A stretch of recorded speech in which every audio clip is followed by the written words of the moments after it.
1 লাখ লোকের একটা সমাবেশ ঢাকা শহরে করতে কত টাকা লাগে? This is my basic question. টাকাটা আসলো কোত্থেকে? টাকাটা কি আসমানি উপায়ে আসছে? আসমানি উপায়ে টাকা আসে না। আসমানি উপায়ে ওহি আসতে পারে, টাকা আসে না। তো টাকাটা আসলো কোত্থেকে? টাকাটা কেউ না কেউ তাকে দিয়েছে, এদেরকে দিয়েছে। কারা দিয়েছে? কোনো বিশাল বড় লোক দিয়েছে নাকি সাধারণ মানুষ দিয়েছে? যদি সাধারণ মানুষ দেয়, কে কত দিয়েছে হিসাব দেন। আমি একটা হিসাব চাই। আমি একটা ঘটনা বলি আপনাকে। নতুন যখন একটা পার্টি কেউ করবে, মানুষ তার দিকে সন্দেহের চোখে তাকাবে। দিল্লিতে যখন নাকি কেজরিওয়াল যখন নাকি আম আদমি পার্টি করে, সে কোথা থেকে কত টাকা পাইছে সব হিসাব দিয়েছিল, এবং এটা পাবলিক ডোমেইনে ছিল যে আমাকে কে কত টাকা দিছে। ওখানে 10 রুপির হিসাবও ছিল। ওই হিসাবটা আমি চাই ভাই। আমার কথা পরিষ্কার, হিসাবটা আমি চাই। এই কারণে আমি জানতে চাই আপনার ইয়ার দোস্ত কারা। আমি জানতে চাই কারা কারা আপনাকে ভালোবাসে। আমি যদি দেখি দুষ্ট লোক আপনাকে ভালোবাসে এবং সেই ভালোবাসা আপনি গ্রহণ করেন, তাহলে ওখানে আমি যাব না, তাহলে ওই এলাকায় আমি পা দেবো না। কারণ আপনি দুষ্ট লোক ইয়ার দোস্ত, তাহলে আপনার পক্ষে এর বাইরে যাইতে পারবেন না। কারণ এই দুষ্ট লোক আবার শেখ হাসিনার সঙ্গে কবর পর্যন্ত যাওয়ার প্রতিজ্ঞা করছিল। কাজে এটা তো ভাই আমাকে বুঝতে হবে আপনার ইয়ার দোস্তটা কে, এটা আমাকে বুঝতে হবে। সেই হিসাবটা ওনারা যদি দিতে না পারেন, যেমন নাহিদ ইসলাম একটা হিসাব দিছে, মানে আমি যার পণ্যায় হ্যাপি হয়েছি, আমি তো এটাই চাই। উনি বলছেন আমি দায়িত্ব নেওয়ার শুরুতে আমার কোনো ব্যাংক অ্যাকাউন্ট ছিল না, দায়িত্ব শেষ ছাড়ার সময় আমার অ্যাকাউন্টে এত টাকা আছে, আমি হ্যাপি। উনি বলেছেন আমার এই সময় আমার আত্মীয় স্বজন, আমার বাবা মা ভাই বোন কেউ কোনো প্রপার্টি কিনে নাই, বলেছেন তো। হয়তো পরে দেখা যাবে কিনেছে কি কিনেছে, হয়তো কেউ জাজ করবে কি করবে না, সেটা অন্য ব্যাপার। জাজ হইতে থাক, আমার কোনো আপত্তি নাই, সবারই জাজ হওয়া উচিত। কিন্তু উনি তো বলেছেন, বলার সৎ সাহস তো না আছে। আমি এই সৎ সাহসটা ওনার ছিল, অনেকেরই ছিল। আমার সঙ্গে যাদের সঙ্গে আলাপ করেছি সবারই, অনেকেরই দেখলাম সবাই চায় যে একটা রাজনীতিতে একটা নতুন কিছু আসুক। কারণ আগে যে পলিটিক্যাল পার্টিগুলো আমাদের দেশে ছিল, সবই তো মোটামুটি একই মুদ্রার এপিট ওপিট। আমরা প্রধান যে রাজনৈতিক দলগুলো দেখেছি, আওয়ামী লীগ বলেন, বিএনপি বলেন, এই দুটোকেই প্রধান মনে করি যারা ছিল সারা দেশে, তাদের তো একই রকম, একই ধরনের চরিত্র। তো তার বাইরে যারা ভোটার, যারা সাধারণ মানুষ, যারা তাদের জন্য বেছে নেওয়ার জন্য পর্যাপ্ত সংখ্যক বিকল্প ছিল বলে আমার কাছে মনে হয় নাই কখনোই। সেক্ষেত্রে আমরা অবশ্যই একটা বিকল্প দল আমরা চেয়েছি, এবং সেটার শক্তিশালী মানুষের মধ্যে এই দলটাকে নিয়ে একটা চিন্তা ভাবনা আছে, এরকম দল তো আমরা চেয়েছি। তো সেরকম দল এটা হতে পারুক, এটা তো এই প্রত্যাশা আমার শুরু থেকে আছে। আমি এই দলটাকে নিয়ে আশাবাদী হতে চাই। এই সঙ্গে মনে করেন আজকে যেভাবে উদ্বোধন হলো, কিছু কিছু জায়গায় আমার একটু আলাদা একটা দৃষ্টিভঙ্গি আছে, সেগুলি নিয়ে হয়তো আলোচনা তো হবেই, আমি পরে বলবো। তবে যে জিনিসটা হলো যে সবাই কি এই দলটাকে কিভাবে নিচ্ছে, অথবা এই দলটাকে অ্যাকচুয়ালি কিংস পার্টি হতে যাচ্ছে কিনা, সরকারের সঙ্গে এই দলটার সম্পর্ক কতটা দৃঢ় আছে, সরকারকে এই দলটাকে সাহায্য করছে কিনা নানাভাবে, এই বিষয়গুলো কিন্তু আলোচনায় আছে। এই দলটার জন্য সামনের দিনগুলোতে আমি 2 জনের বক্তব্য শুনলাম, আমার কাছে ভালো লাগছে, আমি অস্বীকার করব না। যেমন হাসনাত আবদুল্লাহ একটা বক্তব্য দিয়েছেন যে কৃষকের ছেলে, শ্রমিকের ছেলে, তারা কেন স্বপ্ন দেখতে পারবে না যে সে দেশের একদিন প্রধানমন্ত্রী হবে। আমাদের প্রচলিত রাজনীতিটা নাই, একদমই নাই। আমাকে ওই বংশে জন্মগ্রহণ করতে হবে, ওই পরিবারে জন্মগ্রহণ করতে হবে, না হলে আমার কোনো চান্স নাই। এই যে একটা ধারণা প্রচলিত, এই ধারণাটা তো খুবই মারাত্মক। গণতন্ত্রের জন্য এর চেয়ে ক্ষতিকর ধারণা আর হতে পারে না। যদি আমাদের সাবকন্টিনেন্ট ইন্ডিয়াতেও দেখি, শ্রীলঙ্কাও দেখি, এগুলি চলে, বাট এটা উচিত না। This is not democracy. তো এই ধরনের একটা চিন্তা যখন ওনারা করছেন, এবং করাই স্বাভাবিক, কারণ এরা সবাই তো কোনো আপনার রাজবংশ থেকে আসে নাই, সবাই বিচ্ছিন্নভাবে স্টুডেন্ট, তারা আসছে, এবং এখানে অনেক আপনার সাধারণ ঘরের ছেলে মেয়েরাও আছে। কাজে তাদের কাছ থেকে এই ধরনের বক্তব্য তো আমি অবশ্যই আশা করি, এবং তারা যদি এটা বাস্তবায়ন করতে পারে, আমি মনে করি আমাদের দেশ একটা জগদ্দল পাথরের হাত থেকে রেহাই পাবে আমাদের রাজনীতিগুলো। এটা হওয়া আমার জন্য প্রত্যাশিত, আমি এটা চাই। আমি পরিবারতন্ত্র পছন্দ করি না, আমি মনে করি সবারই সমান সুযোগ থাকা উচিত। এগুলো আমার কাছে আমি ভালো লাগছে।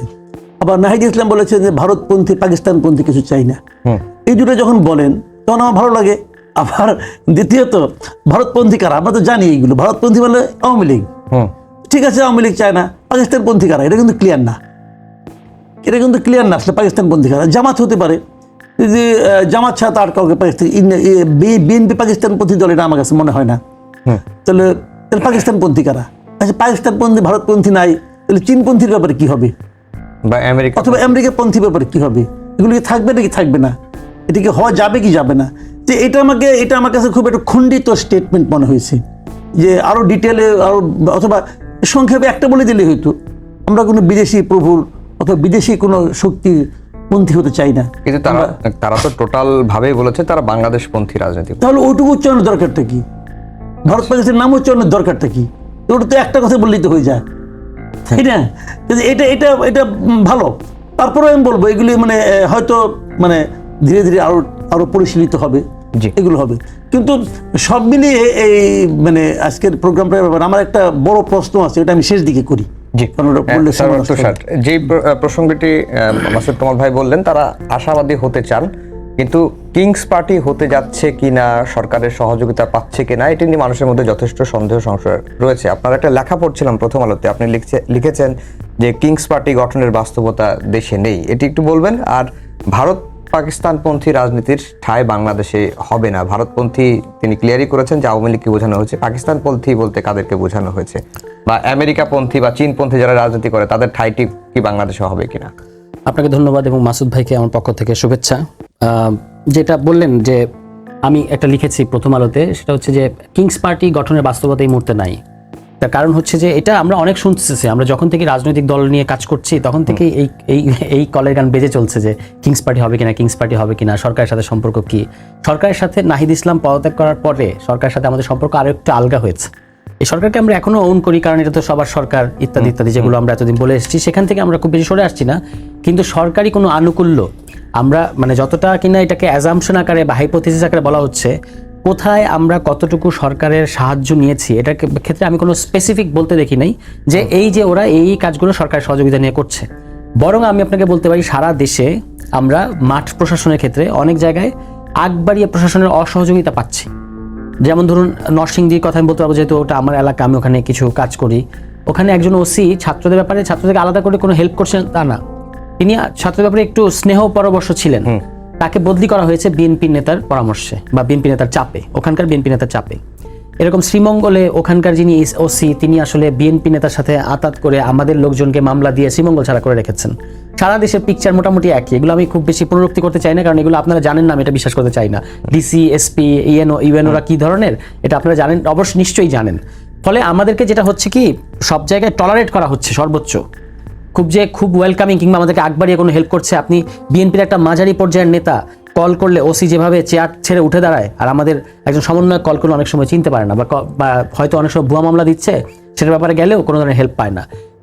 আরও ব্রডার ওয়েতে কিংস পার্টি গঠনের বাস্তবতা আমি নেই এই কারণে বলেছি, কারণ হচ্ছে বিএনপি এবং অন্যান্য সিভিল সোসাইটির একটা অংশ এটাকে অনেক সময় 111-এর সাথে তুলনা করছে। বিএনপির থেকে আমরা প্রায় শুনছি যে -2 করা যাবে না। এখন যখন আপনি -2 বলেন তখন কি মুশকিল হয়, আপনি বলেন যে -1 অলরেডি ঘটে গেছে, মানে আওয়ামী লীগকে আপনি একটা ভিকটিমের মর্যাদা দেন আসলে, ঠিক আছে? এবং আপনি বলতে চান যে আমার সাথে একই ঘটনা করতে যাচ্ছে, তো আপনি আওয়ামী লীগ এবং আপনাকে একই জায়গায় নিয়ে যান, একটা গণহত্যাকারী দল, এবং আপনি নিজেকে একই জায়গায় লোকেট করেন, সেটা আসলে ঠিক হয় না।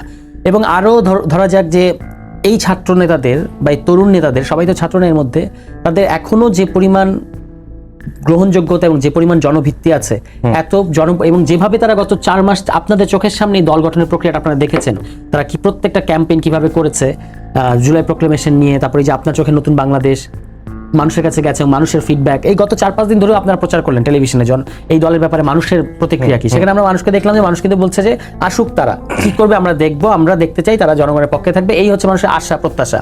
আজকেও সারাদিন যে মিছিলগুলো এসেছে বিভিন্ন জায়গা থেকে ছেলেমেয়েরা, দেখেন এরা এই জেনারেশনটাকে বুঝতে হেল্প করবে আপনাকে। এরা এই দলের মিছিল এসেছে, কিন্তু বলতেছে দলের নেতৃত্বকে কিন্তু এই করতে হবে, দলের নেতৃত্ব যদি এই করে তাহলে আমরা সমর্থন দেবো, নাহলে দেবো না। একটা স্লোগান আপনি পাবেন না, নাহিদ ভাই ভয় নাই, রাজপথ ছাড়ি নেই, এই টাইপের, যেটা অন্যান্য দলের সাধারণত ব্যক্তিকেন্দ্রিক স্লোগান। পুরো স্লোগানটাই হচ্ছে আসলে কর্মসূচি ভিত্তিক স্লোগান। ফলে এই জেনারেশনের টেম্পারমেন্ট আলাদা, তাদের ধরন আলাদা, চিন্তা ভাবনা আলাদা, এবং তারা আসলে এই দলটাকে একটা আহত মানে হুইল চেয়ারে এসেছে, তাকে হুইল চেয়ারে নিয়ে আসতে হয়েছে, তিনি এসে বলছেন যে এটা আমাদের দল, তা আপনাদের এই ইমোশনটাকে বোঝা উচিত তাদেরকে, এটা তো সবাইকে শিখিয়ে দিয়ে পরে আনা হয়েছে, ব্যাপারটা একদমই তা না, ঠিক আছে? ফলে আমি মনে করি যে কি এত বিপুল জনভিত্তি নিয়ে কিংস পার্টি গঠন করার কোনো বাস্তবতাই নাই, এবং এই সরকার তো কোনো আসলে অবৈধ পন্থায় ক্ষমতা দখলকারী সরকার না যে তাকে আসলে নিজের ক্ষমতাটাকে বৈধতা দেওয়ার জন্য একটা কিংস পার্টি গঠন করে পাতানো একটা নির্বাচন দিয়ে ইলেকশনে যেতে হবে, এবং সেখানে সংসদের মধ্যে একটা পাতানো দামি সংসদে আসলে ওই যে গত যে সরকারটা ছিল যেটা তার ক্ষমতা দখল করেছে অবৈধভাবে, সেটাকে তাকে আসলে বৈধতা দিতে হবে। এই ধরনের বাস্তবতা আমরা নাই।